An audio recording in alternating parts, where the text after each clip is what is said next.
Hello दोस्तों। तो अभी शुरू करते हैं आज का वीडियो 29 जनवरी का। आज की एडिटोरियल स्टोरीज हैं फ्रांस और इंडिया के बारे में, और फिर इसराइल और इंटरनेशनल कोर्ट ऑफ जस्टिस के ऑर्डर के बारे में।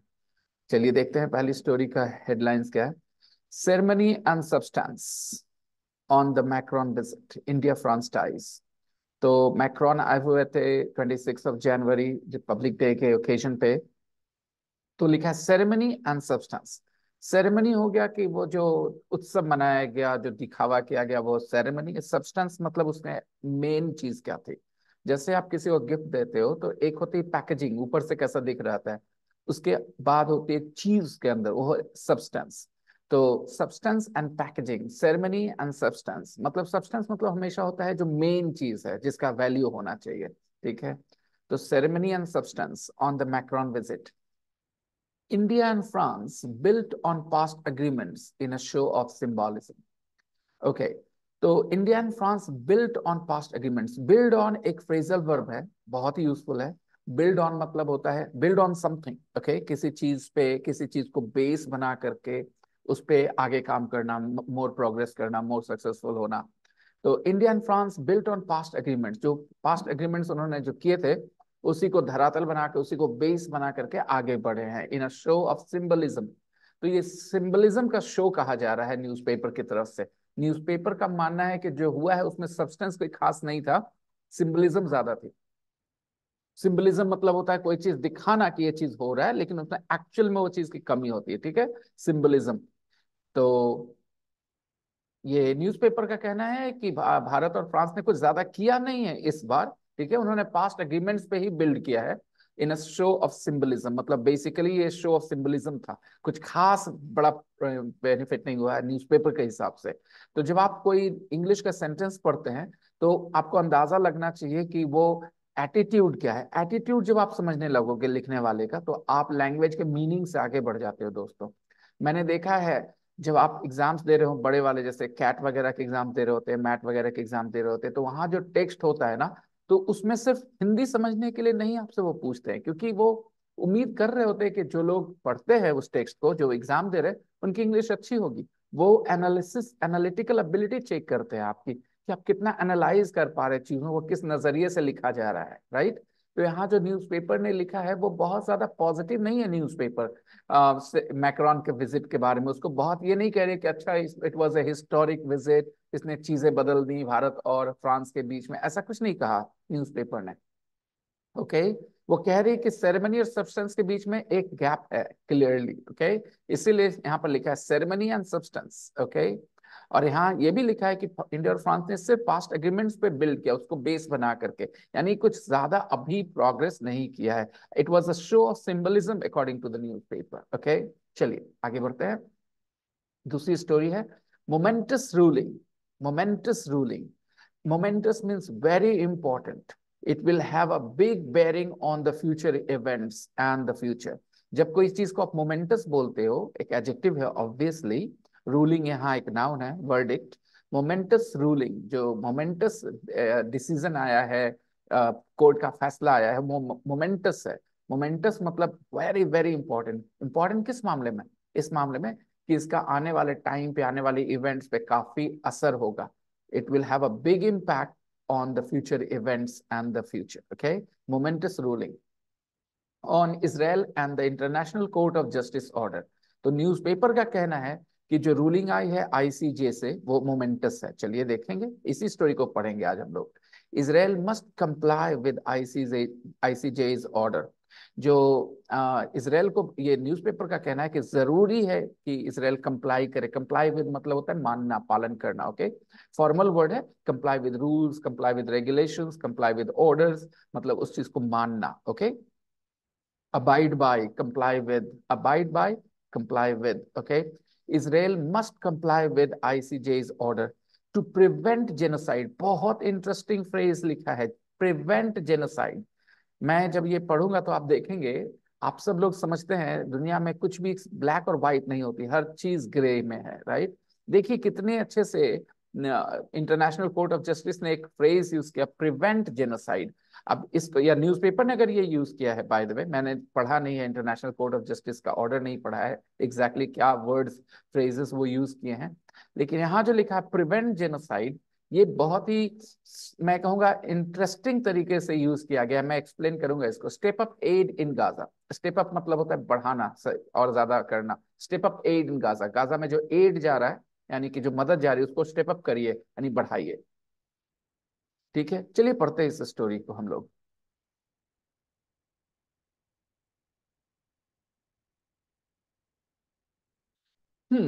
तो स्टोरी पढ़ते हैं। स्टोरी है, despite the absence of an explicit call for a cease fire. Okay, तो डिस्पाइट आप जानते हैं के बावजूद, despite the absence of an explicit call for a cease fire, एक प्रीपोजिशन है despite. Okay, despite the absence, ये एक नाउन है, द एब्सेंस। ओके, एब्सेंस किस चीज का? Of an explicit call for a cease fire. Cease fire के लिए सीधा सीधा कॉल नहीं दिया गया, यानी नहीं कहा गया कि आप बंद कर दिए सीज फायर। एक्सप्लिसिट और इम्प्लिसिट दो वर्ड्स होते हैं।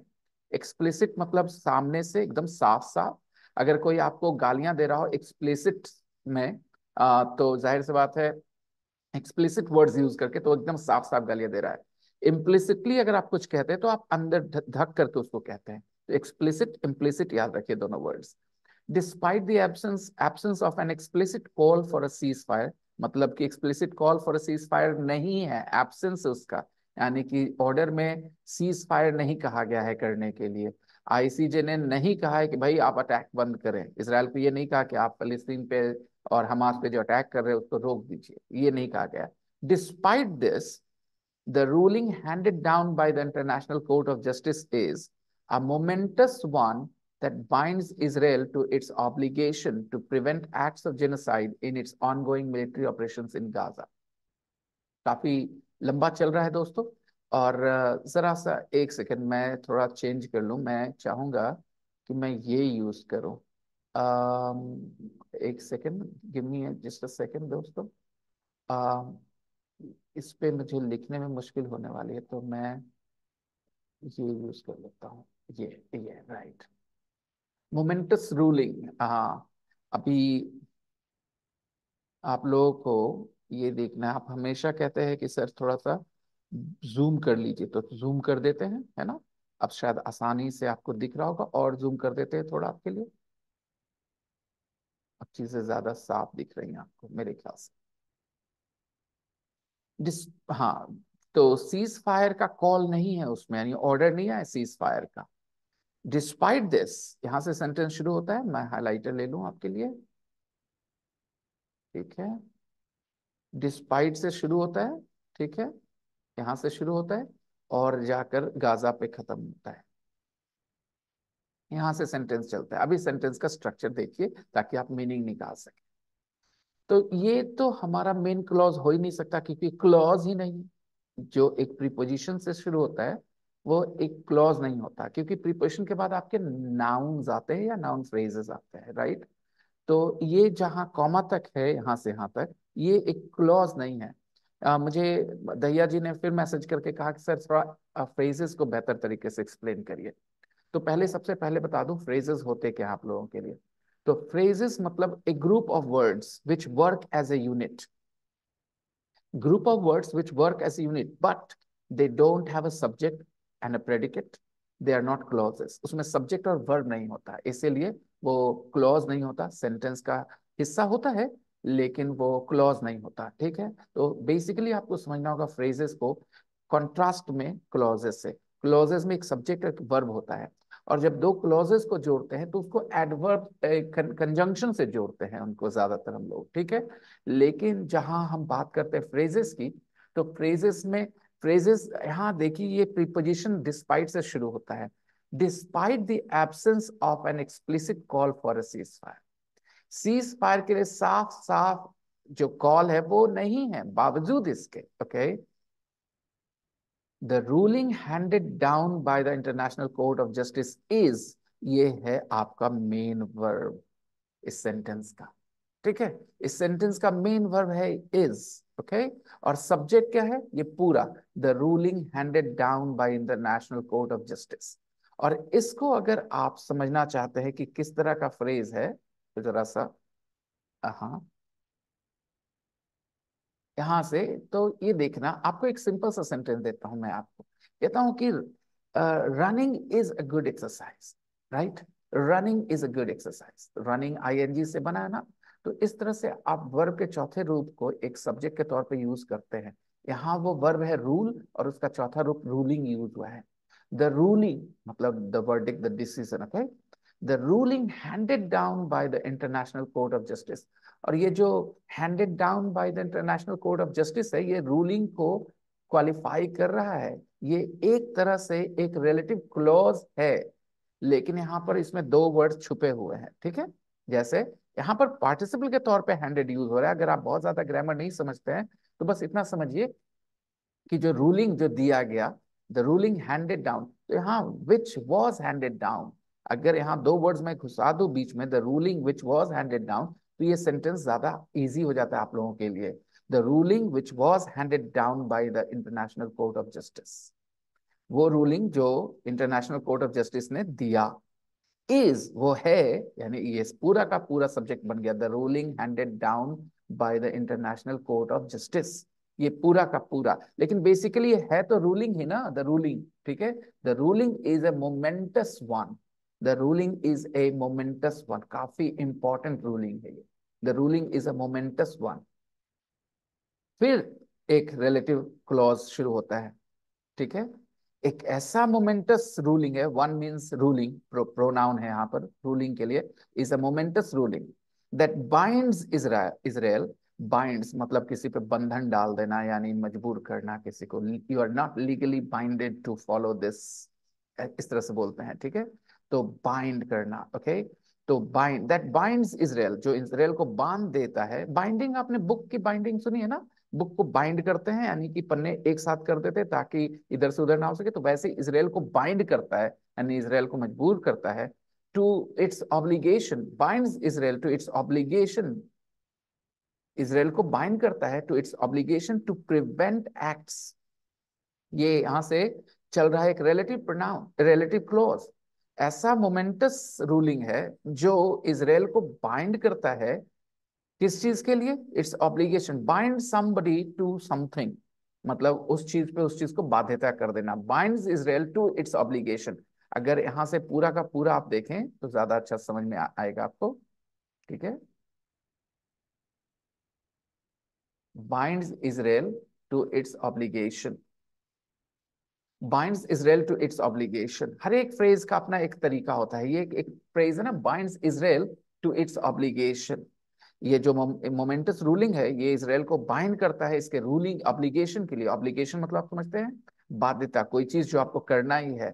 ऑब्लिगेशन के बाद हमेशा प्रिपोजिशन टू लगाते हैं, obligation to prevent acts, obligation to prevent acts, ये ऑब्लिगेशन किस चीज का है, एक्ट्स को रोकने का। कौन से एक्ट्स को रोकने का, acts of genocide, acts of genocide को रोकने का। ये प्रिवेंट और जेनोसाइड जो वर्ड दोनों एक साथ यूज हो रहे हैं ना, दोनों ही साइड अपना अपना इसमें अच्छा फील करेगा।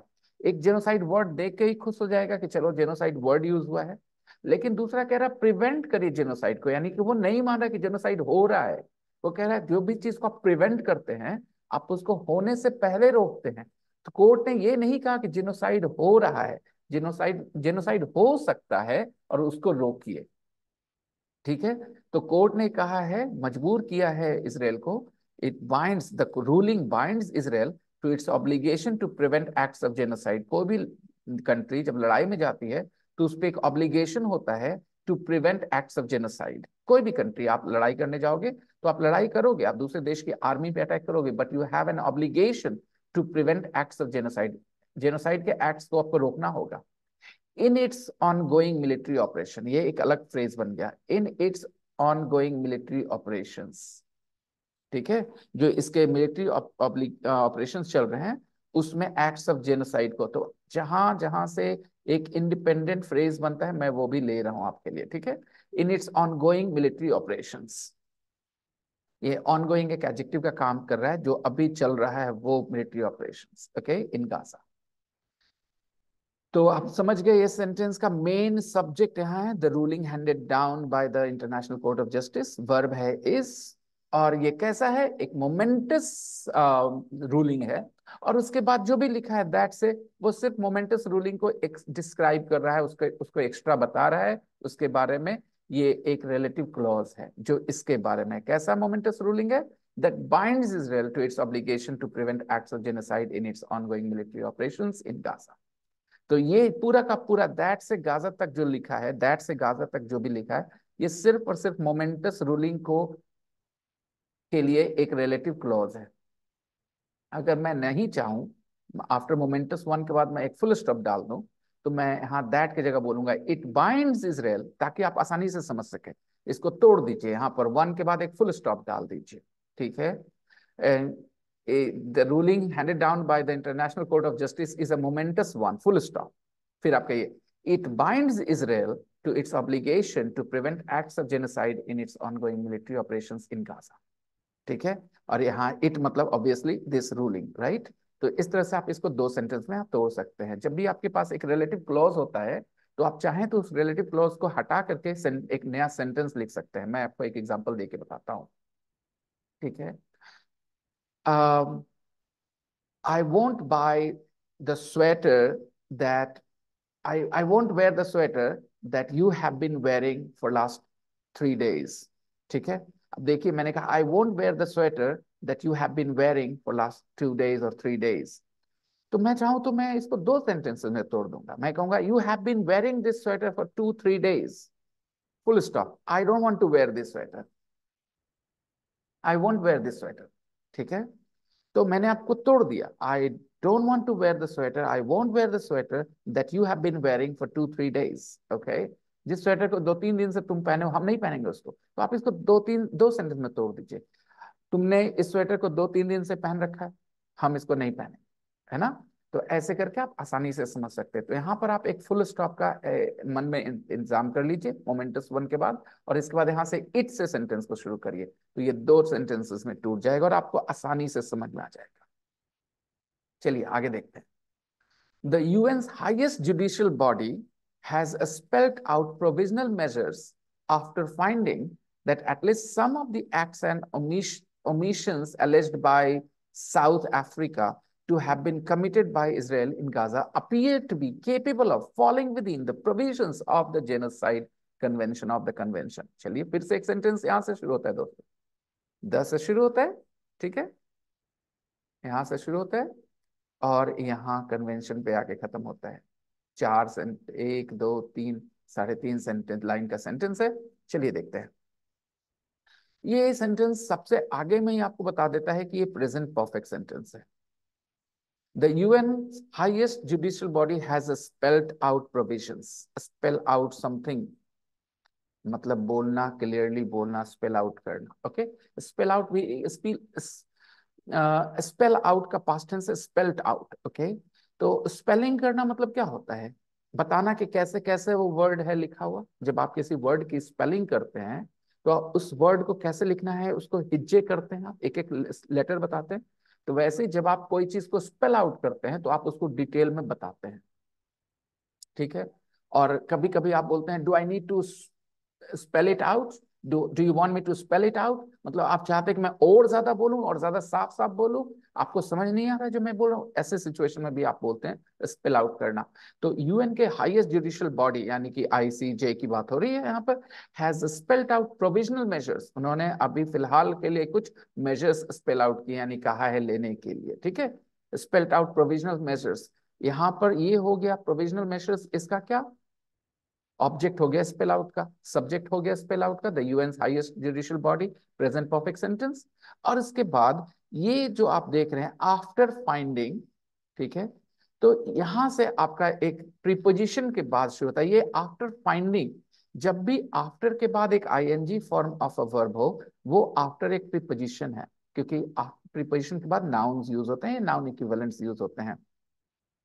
तो ये जो फाइंडिंग है ये एक नाउन इक्विवेलेंट है, इसीलिए आफ्टर एक प्रीपोजिशन है। मैं आपको एग्जांपल देके बताता हूँ, ठीक है।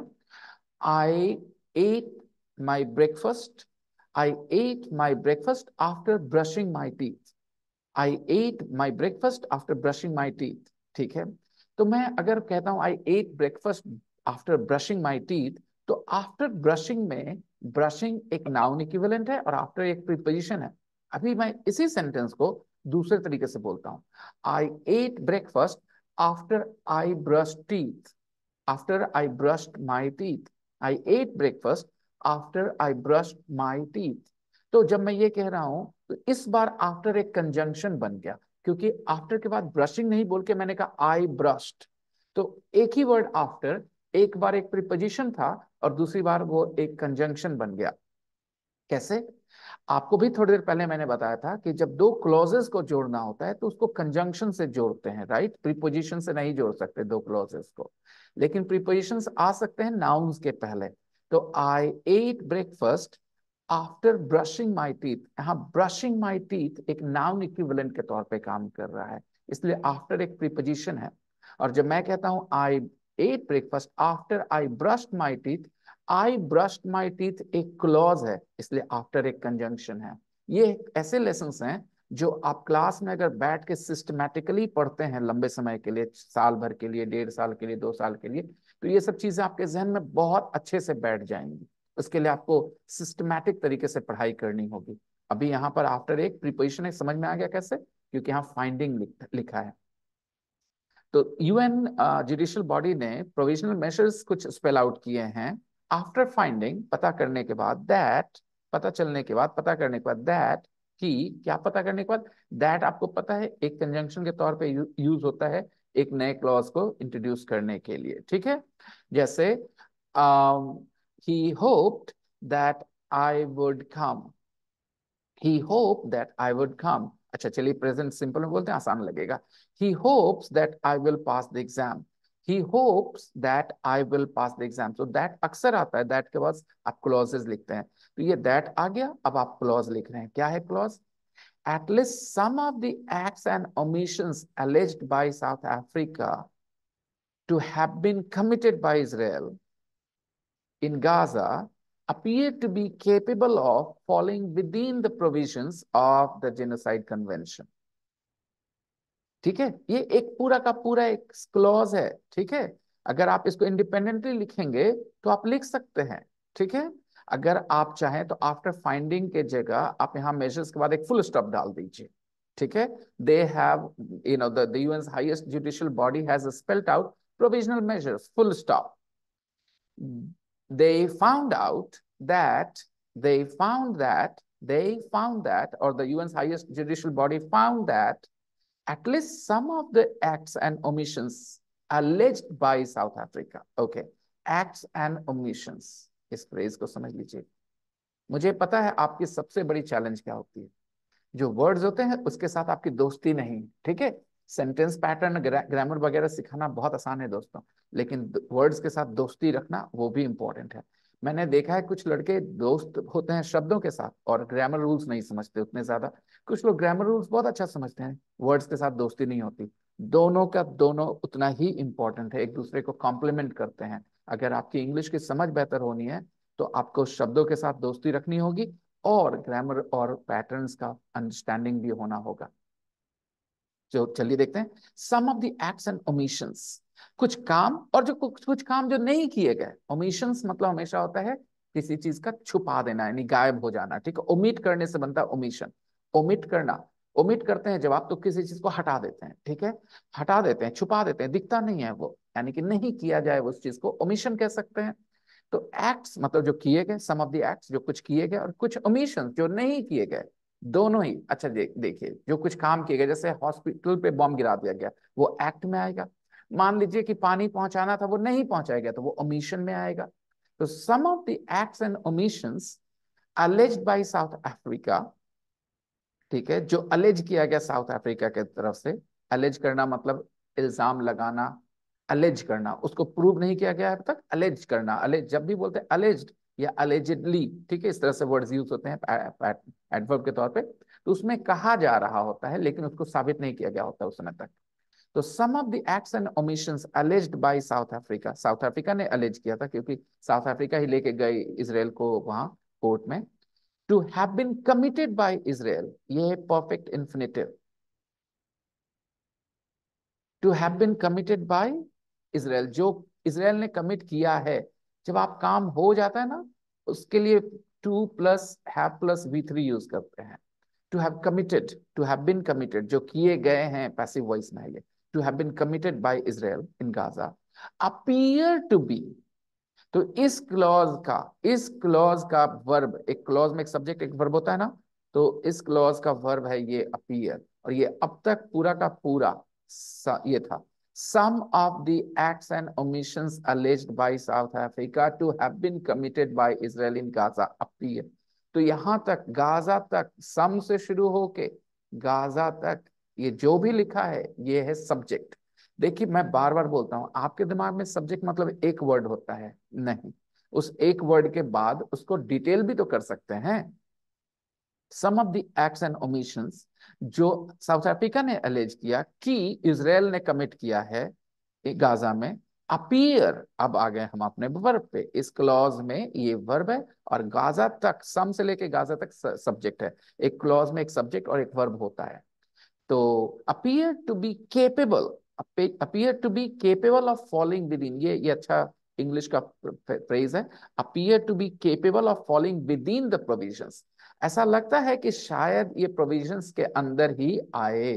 कौन से provisions? Provisions of the genocide convention, जो जेनोसाइड कन्वेंशन के जो प्रोविजंस हैं उसमें ही आए। तो ये यूएन ने ये प्रोविजंस लिया है आफ्टर फाइंडिंग, ठीक है, ये पता करने के बाद, पता करने के बाद कि कुछ जो आरोप लगाए गए हैं वो शायद वो आ जाए जेनोसाइड कन्वेंशन के तौर के। देखिए यहाँ पर अपीयर टू बी केपेबल, तो यहाँ पर साफ साफ नहीं कहा गया है, कहा जा रहा है कि ऐसा लगता है कि ये शायद provisions of the genocide convention के तौर पे में के अंदर आ जाएगा, यानी कुछ ऐसे एक्ट हैं जिसको शायद ऐसा कहा जा सकता है, ठीक है। लेकिन 100% अभी क्लियरली इसको ऐसा नहीं कहा। South Africa, which took on the extraordinary responsibility within the provisions, समझते हैं ना, provisions के अंतर्गत ही आते हैं, provisions जो होते हैं उसके अंतर्गत ही आते हैं। कौन से provisions? Provisions of the genocide convention। तो जो genocide convention का provision बना है उसके अंदर ही आता है कुछ उसके acts और omissions, ठीक है। South Africa, which took on the extraordinary responsibility of making Israel accountable for its violations of humanitarian law, stands vindicated। देखिए साउथ अफ्रीका, उसके बाद कॉमा, ठीक है, साउथ अफ्रीका से सेंटेंस शुरू होता है, उसके बाद कॉमा है। तो साउथ अफ्रीका के बाद जो रिलेटिव क्लॉज लिखा है, तो इस रिलेटिव क्लॉज में एक वर्ब है which took, it mean South Africa took unnecessary. मैं बताता हूं, हम लोग इन बातों को और सिंपल तरीके से लिख सकते हैं, लेकिन चूंकि ये न्यूज़पेपर आपके लिए नहीं लिखता जिनको इंग्लिश नहीं आती, इसीलिए इस तरह से लिखा गया है। जिनको इंग्लिश आती है वो ऐसे ही लिखते हैं, ऐसे ही पढ़ते हैं, ठीक है। लेकिन जो सीख रहे होते हैं उनके लिए चाहिए कि उनको तोड़ के सिंपल लैंग्वेज में भी, आप सब लोग अपने इस सेशन के बाद इस कहानी को सिंपल लैंग्वेज में लिखने की कोशिश करिए, अपने लैंग्वेज में। और अगर आप चाहें तो उसको कमेंट बॉक्स में डाल भी दे सकते हैं, मैं कोशिश करूंगा कि मैं उसे पढूं और उसमें कुछ करेक्शन वगैरह आपको करके दूं अगर जरूरत पड़े तो, ठीक है। हालांकि बहुत चैलेंजिंग होगा ये। South Africa which took on the extraordinary responsibility, उन्होंने टेक ऑन किया एक्स्ट्राऑर्डिनरी रिस्पॉन्सिबिलिटी, मतलब कि एक बाकी देशों को तो नहीं पड़ी थी, उन्होंने एक्स्ट्राऑर्डिनरी रिस्पॉन्सिबिलिटी ली ऑफ मेकिंग इजराइल अकाउंटेबल। किस तरह का रिस्पॉन्सिबिलिटी लिया? इसराइल को अकाउंटेबल बनाने का। मेक समबडी अकाउंटेबल मतलब होता है उससे सवाल जवाब करना उनके एक्शंस के लिए, कि भैया आपने ऐसा क्यों किया, आपने ऐसा क्यों नहीं किया। तो they decided to take on this extraordinary responsibility of making Israel accountable for its, किस चीज के लिए accountable? Accountable for its violations of humanitarian law. और ये साउथ अफ्रीका स्टैंड्स विंडिकेटेड। अब इस सेंटेंस का अगर वर्ब देखें जो साउथ अफ्रीका से शुरू हुआ है, तो साउथ अफ्रीका का जो वर्ब है वो है यहाँ स्टैंड्स। साउथ अफ्रीका को कनेक्ट करिए स्टैंड से, south Africa stands vindicated, okay. South Africa stands vindicated, और साउथ अफ्रीका के बाद जो कॉमा और स्टैंड्स के पहले जो कॉमा है, इसके बीच जो भी लिखा है ये साउथ अफ्रीका के लिए एक रिलेटिव क्लॉज है। तो ये रिलेटिव क्लॉजेस डाल के सेंटेंस लिखना बहुत इंपॉर्टेंट है, बहुत कॉमन है इंग्लिश लैंग्वेज में, हायर लेवल पे इस तरह से हम लोग लिखते हैं। जब बच्चे सीख रहे होते हैं, स्टूडेंट सीख रहे होते हैं, तो हम सिंपल सेंटेंसेस लिख के दिखाते हैं। अगर आप चाहेंगे तो मैं एक सेंटेंस लिख के दिखाता हूं आपको इसी पैटर्न पे, जहां पे आपके पास एक सब्जेक्ट होगा और उसी सब्जेक्ट के लिए एक रिलेटिव क्लॉज में डाल दूंगा, ताकि आप समझ सके कि कैसे लिखा है। जैसे वहां लिखा है साउथ अफ्रीका, ठीक है, और उसके बाद हम लिखना चाहते हैं is A an important country. Okay, important country, बस एक सिंपल सा सेंटेंस है, राइट, कोई परेशानी नहीं है। लेकिन मैं ये साउथ अफ्रीका के बारे में दो ऐसे कॉमा लगा के, इज के पहले और साउथ अफ्रीका के बाद, यहाँ बीच में मैं कुछ भी रिलेटिव क्लॉज से डाल सकता हूं। जैसे मैं डाल देता हूं south Africa which faced isolation for 20 odd years for racism is an import, अब यहां पर कॉमा देना है मुझे, ठीक है, देखा तो अभी आसान हो गया ना। तो south Africa is an important country अगर मैंने लिखा है, तो बस यहाँ पर साउथ अफ्रीका और इसके बीच में साउथ अफ्रीका के बारे में कुछ भी एक रिलेटिव क्लॉज से मैं कुछ भी डाल दूं। तो मैंने यहाँ डाल दिया which faced isolation for 20 odd years for racism, ठीक है। तो for its practice of apartheid, मैं जो चाहे लिख सकता हूं बीच में, जो साउथ अफ्रीका के बारे में मुझे बताना होगा एक्स्ट्रा, ठीक है। तो रिलेटिव क्लॉजेस ऐसे यूज किए जाते हैं। जाहिर सी बात है ये इजी एग्जाम्पल है न्यूज़पेपर वाले एग्जाम्पल के तुलना में। तो पढ़ाते समय सिखाते समय हम टीचर्स यही करते हैं कि आपके सामने इजी एग्जाम्पल्स लेके आते हैं, ताकि कॉन्सेप्ट समझ में आ जाए, और विद प्रैक्टिस आपके वोकैबुलरी के साथ दोस्ती होती जाती है, आप लॉन्ग सेंटेंसेस, कॉम्प्लिकेटेड सेंटेंसेस भी समझ जाते हैं आसानी से। चलिए समझ गए, चलिए बढ़ते हैं आगे। Stands vindicated, south Africa stands vindicated. अब इसकी मीनिंग समझा देता हूँ। स्टैंड्स विंडिकेटेड मतलब क्या होता है? अगर आप कहते हैं कोई भी इंसान स्टैंड्स विंडिकेटेड, उसका मतलब उसने जो किया है वो सही साबित हुआ है, ठीक है। इफ यू स्टैंड विंडिकेटेड मतलब आप सही साबित हुए हैं। साउथ अफ्रीका सही साबित हुआ है, साउथ अफ्रीका स्टैंड्स विंडिकेटेड, ठीक है। सिंपल सा word, if you stand vindicated it means आप सही साबित हुए हैं। चलिए देखते हैं। हम सब लोग मेरे घर में कोई एक शेयर खरीदने की बात हो रही थी, सब लोग मिलकर कह रहे थे हाँ ले लेना चाहिए, ले लेना चाहिए। और मेरे दिमाग में चल रहा था एप्रीहेंशन कि नहीं, this share may not be a good idea. अभी मैंने स्टडी करके कहा नहीं, वैसे मैं बहुत एक्सपर्ट नहीं हूँ, ये मत समझ लेना मेरे एग्जाम्पल से, मैं एग्जाम्पल दे रहा हूँ। तो मैंने कहा कि नहीं ये सही नहीं है, नहीं लेना चाहिए, ठीक है। उन्होंने लिया चाहे नहीं लिया वो बात की बात है, 3 दिन के बाद वो शेयर नीचे जाने लग गया। तो हम I stood vindicated there, right, past tense में। अगर प्रेजेंट में आई स्टैंड विंडिकेटेड, राइट, कि मैंने जो कहा वो सही था, राइट, मैंने कहा नहीं ये सही डिसीजन नहीं होगा, इस शेयर में इन्वेस्ट करना सही नहीं है। तो when you say something and later on you are proven right, then you stand vindicated, ठीक है। तो कई जगह पे कहीं पीछे में पास्ट में किसी ने कुछ कहा और अभी प्रेजेंट सिचुएशन वैसा ही लग रहा है, तो हम कहते हैं ही स्टैंड्स विंडिकेटेड, मतलब बिल्कुल उनकी बात कही सही साबित हुई है, वो सही साबित हुए हैं। तो South South Africa stands vindicated, okay, as the ICJ accept. अब आगे देखिए, एज फिर एक से एक कंजंक्शन, फिर से एक कंजंक्शन आया, एज एक कंजंक्शन है देखिए यहाँ पे, क्योंकि एज के बाद लिखा है द आईसीजे एक्सेप्टेड, सब्जेक्ट मिला आईसीजे और वर्ब मिला एक्सेप्टेड, तो ये क्लोज बन गया ये। तो as the ICJ accepted its standing to approach the court, ये थोड़ा सा मामला अलग है, ठीक। मैं यहाँ पर अपना पर्सनल व्यू देता हूँ, अगर आप लोगों को सही लगे ठीक है, नहीं लगे कोई बात नहीं, मैं थोड़ा बताता हूँ, पहले समझा देता हूँ यहाँ क्या लिखा है। आईसीजे ने एक्सेप्ट कर लिया its standing to approach the court, इसके कोर्ट को अप्रोच करने का, to its standing, South Africa standing, standing किस चीज के लिए? To approach the court, court को अप्रोच करने का जो डिसीजन था आईसीजे ने एक्सेप्ट कर लिया, राइट। कभी कभी क्या होता है, कोई कोर्ट पे मसला लेके जाते हो, कोर्ट सुनने से इनकार कर देता है, राइट। कहता नहीं जरूरत नहीं है इस चीज की, यानी कि वो बात आपके चेहरे पर तमाचा के तौर पे लगती है कि इस लायक नहीं था कि आपको सुना जाए, आपका मैटर इस लायक नहीं था कि आपको सुना जाए। तो कोर्ट ने एक्सेप्ट कर लिया, आईसीजे ने एक्सेप्ट कर लिया इसके स्टैंडिंग को, approach the court and found it's preliminary submissions, और साथ ही साथ पाया it's south Africa preliminary submissions, उसके शुरुआती सबमिशंस जो है, सबमिशन यहाँ मतलब आर्ग्यूमेंट्स। जब आप कोर्ट में बहस करते हैं तो आप कहते हैं माय हम्बल सबमिशन इज, या कहीं पर खड़े होकर बोलते हैं तो माय हम्बल सबमिशन इज, तो आप कहते हैं मेरा मेरा विचार है, मेरा कहना है, ऐसे कहते हैं। तो सबमिशन मतलब स्टेटमेंट भी होता है, ठीक है। तो इट्स प्रिलिमिनरी सबमिशन, शुरुआती सबमिशंस को कोर्ट ने एक्सेप्ट कर लिया, found it's preliminary submission tenable, tenable, tenable पाया इसके प्रिलिमिनरी सबमिशंस को। टेनेबल मतलब जिसको सुना जा सके, जिसको एक्सेप्ट किया जा सके, टेनेबल पाया कोर्ट ने, आईसीजे ने प्रिलिमिनरी सबमिशंस को टेनेबल पाया। तो इस वजह से साउथ अफ्रीका स्टैंड्स विंडिकेटेड। देखिए ये कहना थोड़ा सा ज्यादती हो रहा है, थोड़ा सा एग्जैजरेशन हो रहा है, थोड़ा टिल्ट हो रहा है, न्यूज़पेपर का बायस दिख रहा है यहाँ पर, ठीक है।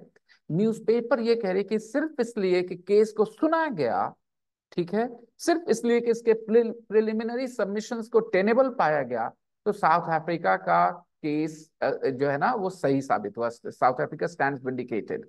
ये मैंने गौर किया है, बड़े होने के बाद ये सब चीजें मुझे समझ में आई, टीनेजर होने पर मुझे नहीं समझ में आती थी कि कुछ भी झगड़ा हो जाए दुनिया में, हम लोग सोचते थे कि हम लोग का लड़ाई होता है ना किसी के साथ तो एक हारता है एक जीतता है, लेकिन दुनिया में जब लड़ाई होती है ना तो बहुत कम हार जीत वाली लड़ाई होती है, सब में दोनों ही के दोनों क्लेम कर रहे थे यहाँ हम जीते, यहाँ हम जीते। यहाँ तक कि इलेक्शन का रिजल्ट जब आ जाता है, एक पार्टी बुरी तरह से हार जाती तो कहती है कि हमारा वोट शेयर तो नहीं गिरा ना। तो बड़ा ही अजीब अजीब चीजें लोग लेके आते हैं, ये सब मुझे पहले उतना नहीं पता होता था कि कैसे एक्सक्यूजेस बनाते हैं।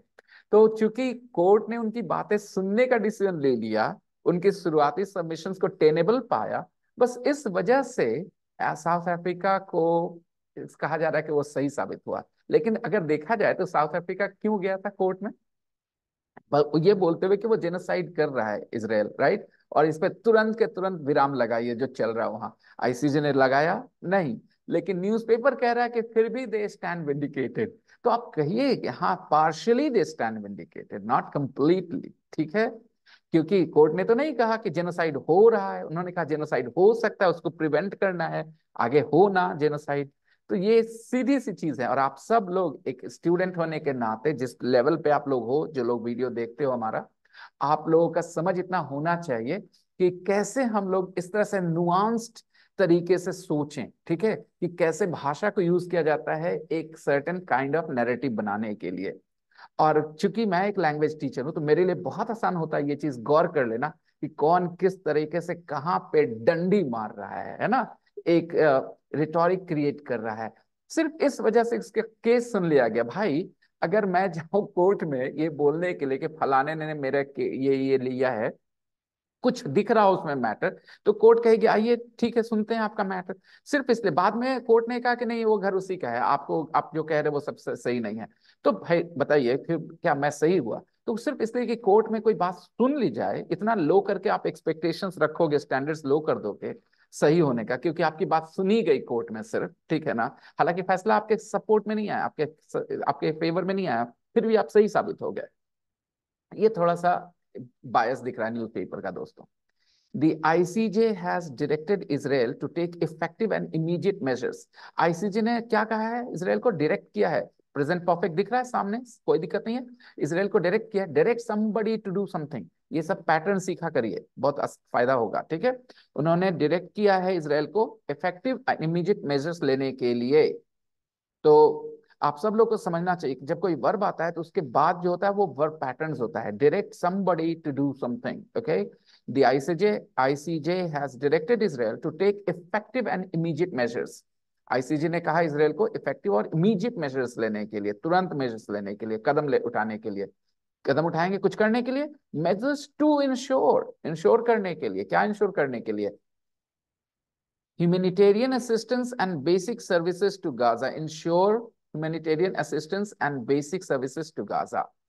तो ये इंश्योर करने के लिए कि ह्यूमैनिटेरियन असिस्टेंस और बेसिक सर्विसेज गाजा पहुंचे, ये काम है, ये जिम्मेवारी दी इसराइल को कि भाई आप लड़ाई करो, लड़ो, लेकिन ह्यूमैनिटेरियन असिस्टेंस और बेसिक सर्विसेज गाजा में पहुंचे, इसका ख्याल रखें आप, ऐसे कदम उठाइए तुरंत और इफेक्टिव ये हो। ठीक है, उन्होंने ये कहा, यानी लड़ाई लड़ने से मना नहीं किया, कहा लड़ाई लड़िए, ठीक है, लेकिन ये सब चीजों का ख्याल रखते हुए लड़िए। आगे देखते हैं। यस, वाइल इज, फिर आ गया वाइल। कोई ऐसा दिन नहीं होगा कि वाइल नहीं आएगा दोस्तों। While Israel and its allies highlight the absence of an order to stop military action, जाहिर सी बात है वो करेंगे ही।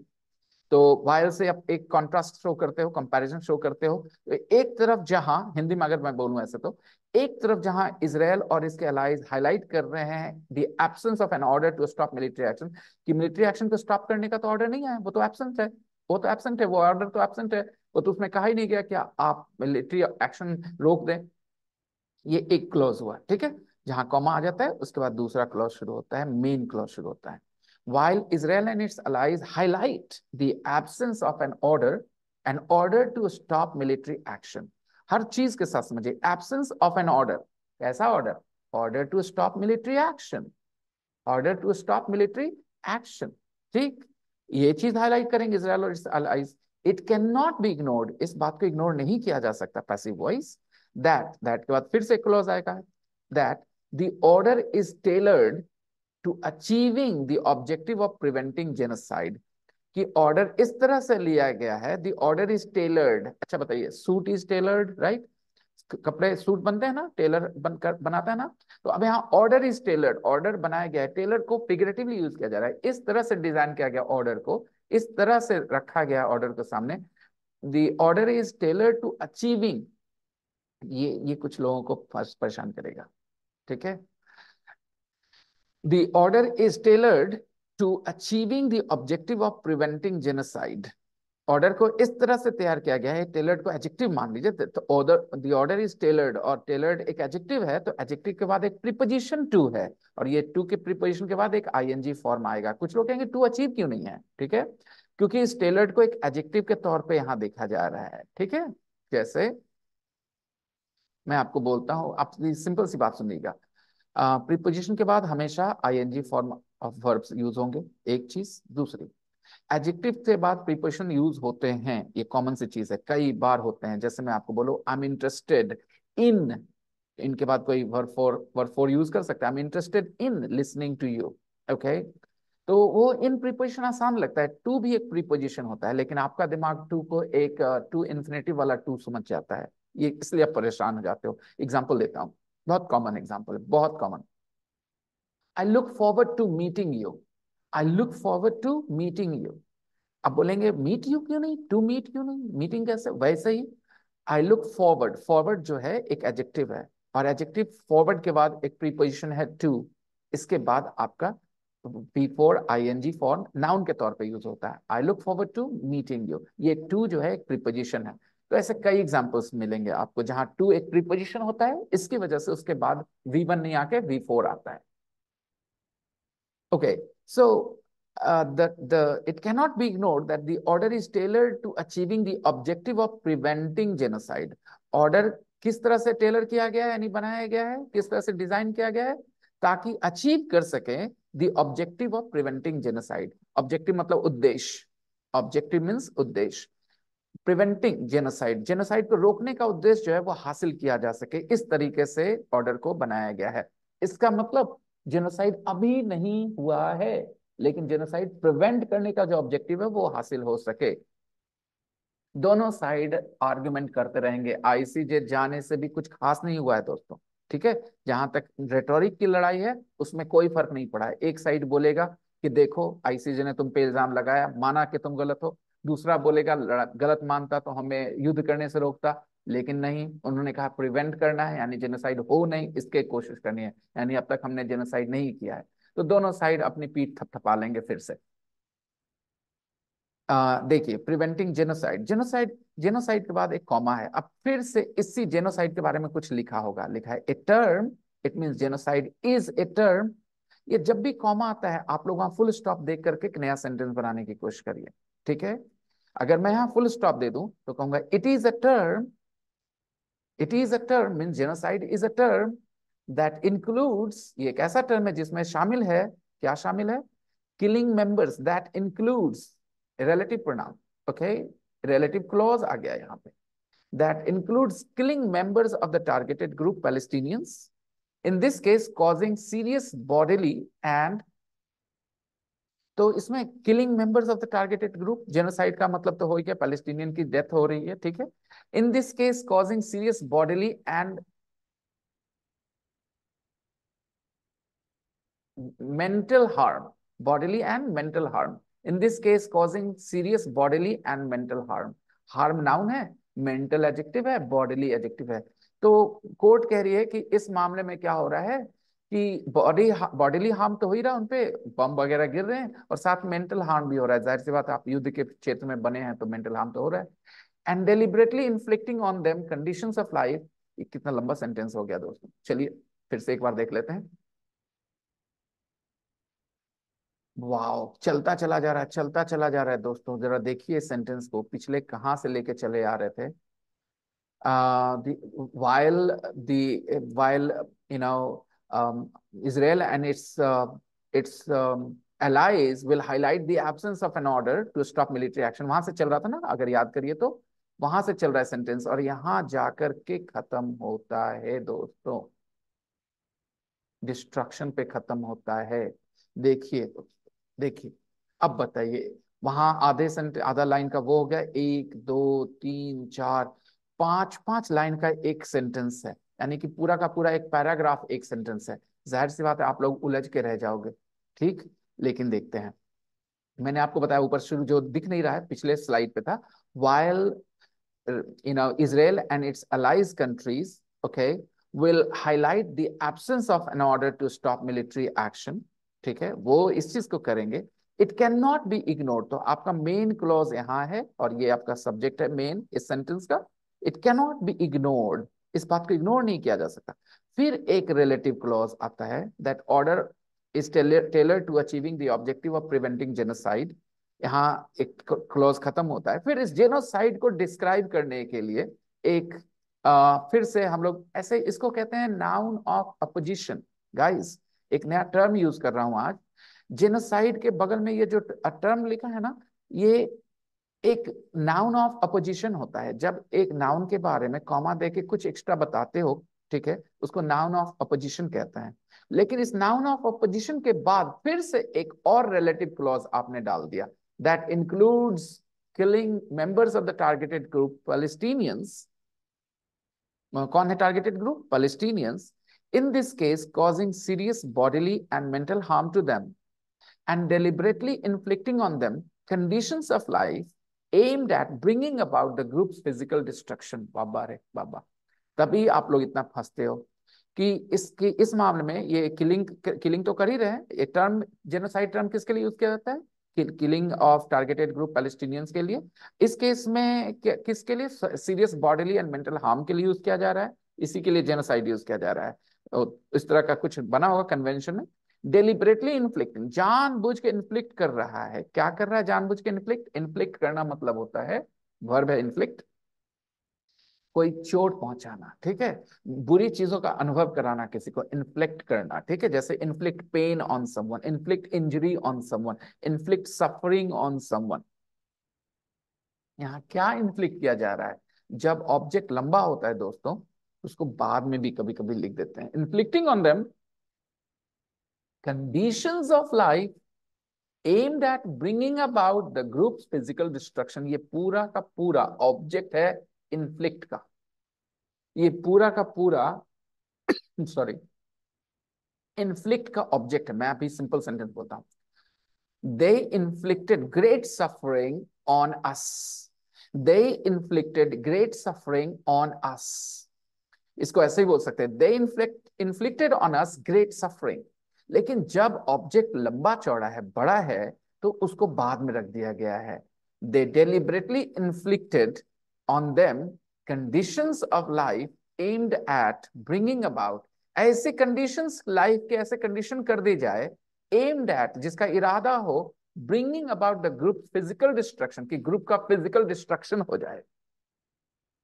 यानी सोची समझी साजिश के तहत ऐसा सिचुएशन क्रिएट किया जा रहा है जहां पे जो ग्रुप है उसका फिजिकल डिस्ट्रक्शन हो, ठीक है, बर्बाद कर दिया जाए उनको फिजिकली, उनको इलाज के लिए जगह ना मिले, कुछ भी ना हो। ब्रिंग अबाउट, ये भी अच्छा एक फ्रेजल वर्ब है, ब्रिंग अबाउट, ठीक है।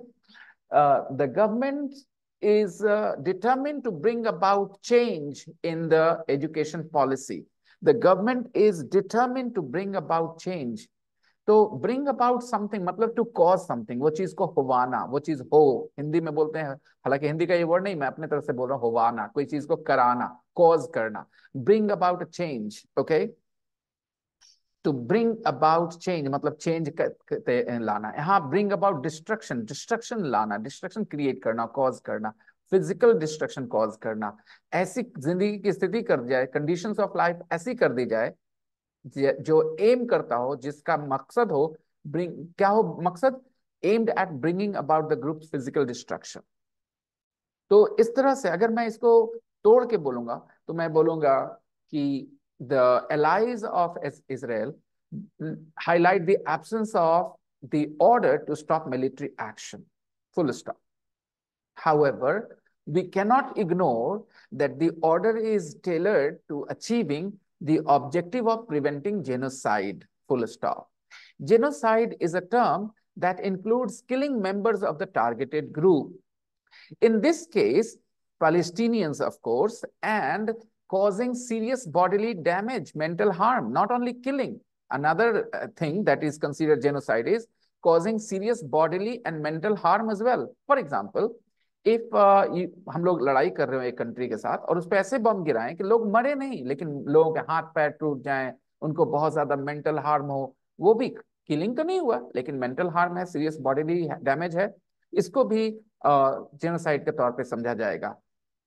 And deliberately inflicting on them condition, जानबूझ के ऐसी स्थिति पैदा करना, ऐसी स्थिति क्रिएट करना, जो ऐसी लाइफ की ऐसी स्थिति पैदा करना जिससे ग्रुप का फिजिकल डिस्ट्रक्शन हो जाए, तो ये भी जेनोसाइड के अंतर्गत ही आता है, ठीक है। The order is a moral and legal indictment of Israel. ये कहना है न्यूज़पेपर का कि ऑर्डर जो आया है वो मोरल और लीगल इंडाइटमेंट ऑफ इसराइल है, इसराइल को कटघरे में खड़ा करता है, मोरल तौर पे और लीगल तौर पे, दोनों तौर पे। इंडाइटमेंट मतलब कि आपका केस में नाम आ जाना, कटघरे में डाल देना कि हाँ आप दोषी हो, इंडाइटेड हो गए आप। फॉर बॉम्बिंग हेल्थ फैसिलिटीज, क्यों, क्योंकि उन्होंने हेल्थ फैसिलिटीज को बॉम्ब किया, डेजिग्नेटेड सेफ एरियाज को बॉम्ब किया, एंड डेंसली पॉपुलेटेड एरियाज को बॉम्ब किया। The order is a moral and legal indictment of Israel for bombing health. ये बहुत सिंपल सेंटेंस है यहाँ। The order is the subject, is the verb, is a moral and legal indictment of Israel for bombing health facilities, designed say designated safe areas and densely populated areas. चलिए आगे देखते हैं। That most of the provisional measures were favored by a 15-2 majority. Most of the provisional measures were favored by a 15-2 majority. 17 लोग थे वहां पे, ठीक है, और 15 और 2 से ये प्रोविजनल मेजर्स फेवर किए गए यानी पास किए गए। Most of the provisional measures were favoured by a 15-2 majority. Shows a high, तो यहाँ शोज आपका वर्ब हो गया, ठीक है, और यहाँ ये सब्जेक्ट हो गया, ये सारा का सारा। Shows a high degree of consensus, एक बहुत जबरदस्त कंसेंसस दिखाता है on steps to prevent genocide, वो उन स्टेप्स पे जो प्रिवेंट करेंगे जेनोसाइड को। यहाँ पर कोई गलतफहमी नहीं लोगों को, लोग एकदम कंसेंसस है लोगों में कि भाई प्रिवेंट जेनोसाइड करने के यही तरीके हैं, okay. A blanket order for cessation of hostilities में हैव बीन डिवाइसिव, ठीक है, अगर एक ब्लैंकेट ऑर्डर दे दिया जाता कि हॉस्टिलिटीज को खत्म किया जाए यानी अटैक को रोक दिया जाए, अभी के अभी सीज फायर कर दिया जाए, तो मे हैव बीन डिवाइसिव, तो फिर ये जो है ना 15-2 नहीं दिखता, ठीक है, ये हो जाता 8-7 9-6 ऐसे हो जाता, that may have been divisive, okay. Not many may agree that there can be no military response to a terrorist attack by non-state armed actors, क्योंकि कई लोग नहीं मानेंगे इस बात को कि कुछ भी मिलिट्री रिस्पॉन्स नहीं होना चाहिए अगर कोई टेररिस्ट अटैक हुआ है नॉन स्टेट आर्म्ड एक्टर्स के तरफ से। And render it easy to ignore, और आसान हो जाता है उसको इग्नोर करने के लिए। अगर ये देखिए कहते हैं ना कि कोई ऐसा बात मत बोलो कि सामने वाला माने ही नहीं, वही वाली बात लिखी है। उन्होंने जानबूझ के ये नहीं कहा कि भाई आप अटैक बंद कर दीजिए, क्योंकि ऐसा होता it would have been easy to ignore that order. उस ऑर्डर को इग्नोर करना इजी होता, ठीक है। तो क्लियरली इस तरह से सोच करके उन लोगों ने ये कहा कि भाई लड़ाई लड़ो, लेकिन ऐसा करो कि चीजें आसान रहें, वहां पर जेनोसाइड की स्थिति पैदा ना हो। The order makes it difficult for Israel to choose a policy of deliberate non compliance. आसान सेंटेंस है। The order makes it difficult for Israel, Israel के लिए मुश्किल हो जाती है ऑर्डर की वजह से, to choose a policy of deliberate non compliance, जानबूझ के उसको ना फॉलो करे, ऐसा नहीं कर सकते क्योंकि ऐसा रूल ऑर्डर पास किया गया है। द वर्ल्ड शुड गोड इजराइल, अच्छा वर्ब है। जब आप किसी जानवर को कोई नुकीले चीज से खोजते हो ना, उसको गोड करना कहते हैं। और वैसे ही उसको फिगरेटिवली आगे एक्सटेंड करो, मीनिंग किसी को उकसाते हो कुछ करने के लिए, ठीक है, गोड करना। द वर्ल्ड शुड गोड Israel into complying with the measures. दुनिया को चाहिए कि वो इजराइल को गोड करे, यानी कि खोचा मारे कि भाई आपको इन कंप्लाय मेजर्स के साथ कंप्लाई करना होगा, यानी कि फॉलो करना होगा इन मेजर्स को आपको। While carrying out legitimate military operations, आप लेजिटिमेट मिलिट्री ऑपरेशंस करिए, लड़ाई करने का हक है आपको, आप पे अटैक किया गया है, लेकिन इन मेजर्स को फॉलो करते हुए लड़ाई करिए। It's leaders should avoid statements, Israel's leaders, it's leaders, Israel के लीडर्स को अवॉइड करना चाहिए, स्टेटमेंट्स अवॉइड करना चाहिए।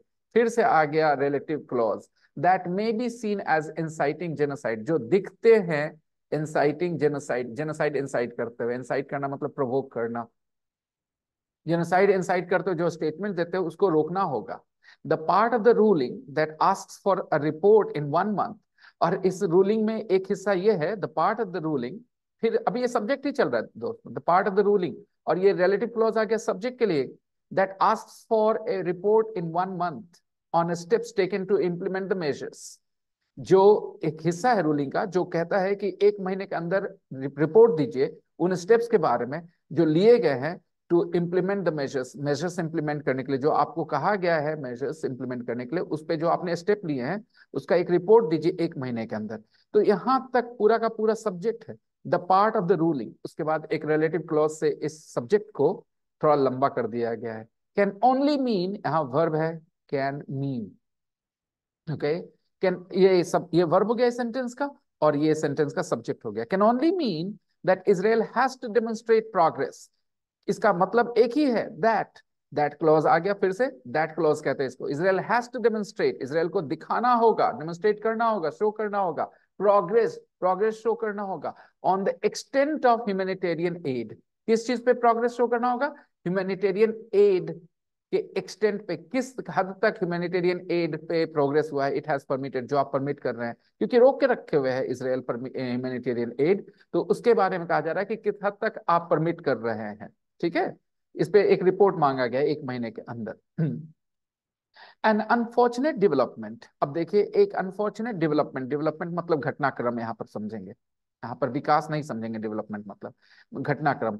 एन अनफॉर्चुनेट डेवलपमेंट, एक दुर्भाग्यपूर्ण घटनाक्रम हुआ है, नाउन है ये, ठीक है। अब यहाँ पर फिर से आप देख रहे हैं एक दो कॉमा के बीच में कोई बात, इसको आप थोड़ी देर के लिए इग्नोर ही कर दो पहले। पढ़िए, an unfortunate development is the suspicion of global aid to the UNRWA। Suspend कर दिया गया ग्लोबल एड को, एक the suspension of global aid to the UNRWA। UNRWA को जो ग्लोबल एड जा रहा था उसको सस्पेंड कर दिया गया है। ये एक दुर्भाग्यपूर्ण घटनाक्रम है। अब देखिए यहाँ पर बीच में जो डाला गया उसको पढ़ लीजिए, ये डेवलपमेंट के लिए, अनफॉर्चुनेट डेवलपमेंट पे एक्स्ट्रा जानकारी दी जा रही है। With suspicious immediacy after the ICJ order, ये जो आया है तुरंत आया है ICJ ऑर्डर के बाद, ये घटनाक्रम, ठीक है, ये जो घटनाक्रम हुआ है तुरंत हुआ है, यानी सस्पेंशन जो हुआ तुरंत हुआ है, जैसे ICJ ने ऑर्डर दिया तुरंत इसराइल ने सस्पेंड कर दिया है global aid to UNRWA based on an Israeli allegation. Israeli allegation पे की वजह से, एलिगेशन इसराइल ने लगाया, इस वजह से सस्पेंड कर दिया गया ग्लोबल एड को। क्या लगाया गया allegation? That 12 staffers were involved in the October 7th attack, कि 12 जो स्टाफ लोग थे, वो जो UNRWA के जो ग्लोबल एड को पहुंचाने वाले थे, वो 12 स्टाफर जो थे वो October 7th अटैक में इन्वॉल्व थे। गजब हुआ यार, क्या क्या चल रहा है, देखो कैसे रस्सा कस्सी चल रहा है। अगर आप समझ पा रहे हो, अगर आपकी नजरें उतनी तेज हैं, आप देख पा रहे हो इस पूरे घटनाक्रम में किस तरह से रस्सा कस्सी चल रहा है। एक तरफ कहा गया स्टेप लो, इधर बोलता है कि पहले सस्पेंड करिए। हमारा कहना है कि 12 स्टाफर्स जो है वो 7 अक्टूबर का जो अटैक हो उसमें इन्वॉल्व थे, तो सबसे पहले आप ग्लोबल एड भेजना बंद करिए। लो, सस्पेंड हो गया। This is no time to defund, newspaper का कहना है कि ये टाइम नहीं है डिफंड करने का, फंड को रोकने का, और वाइंड डाउन ह्यूमैनिटेरियन वर्क, और ह्यूमैनिटेरियन वर्क को रोकने का। वाइंड डाउन मतलब रोकना, जैसे खत्म करना, जैसे कहते हैं the party is winding down, party खत्म हो रही है, ठीक है। The government has decided to wind down its policy of liquor control. तो इस तरह से वाइंड डाउन मतलब कोई चीज को खत्म करना। ह्यूमैनिटेरियन वर्क को खत्म करने का जो टाइम नहीं है ये in Gaza, even as a probe into their role is necessary. Newspaper कह रहे ठीक है, आप 7 लोगों का जो इन्वॉल्वमेंट, 12 लोगों का जो इन्वॉल्वमेंट है, उनके रोल को आप प्रोब कर लो, जानकारी उसमें जांच करवा लो, लेकिन ये ह्यूमैनिटेरियन वर्क को वाइंड डाउन करने का टाइम नहीं है, डिफंड करने का टाइम नहीं है। ह्यूमैनिटेरियन वर्क उसमें आते रहना चाहिए। आई थिंक न्यूज़पेपर शुरू में थोड़ा सा केस के मामले में थोड़ा सा अपना बायस दिखाया, लेकिन आखिर के लाइन में जो उसने कहा बिल्कुल सही है। लोगों तक मदद पहुंचनी चाहिए, जो इनोसेंट लोग हैं उन तक मदद पहुंचनी चाहिए, और जो गलत किए हैं उनको पनिश किया जाना चाहिए। चलिए मिलते हैं फिर कल के डेट में अगले दूसरे वीडियो में। Thank you very much.